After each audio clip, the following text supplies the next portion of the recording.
ज़ैनब फरमाती जब रूह परवाज कर गई तो कहा सब बीबियों में से ज्यादा जो बीबी रो रही थी वो उम्मे कुलसूम थी।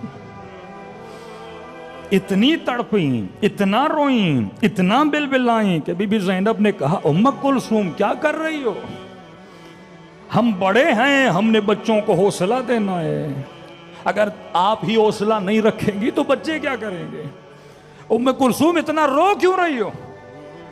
का बहन ज़ैनब एक मंजर याद आ रहा है। क्या कौन सा मंजर। कहा जब शाम के बाजार में ये बच्ची मेरे गोद में थी, शामी बच्चों के हाथों में रोटियां थीं। सकीना की निगाह जब रोटी पे पड़ी ना, आहिस्ता से मेरे कान में कहा पुफी अम्मा मुझे बहुत भूख लगी है।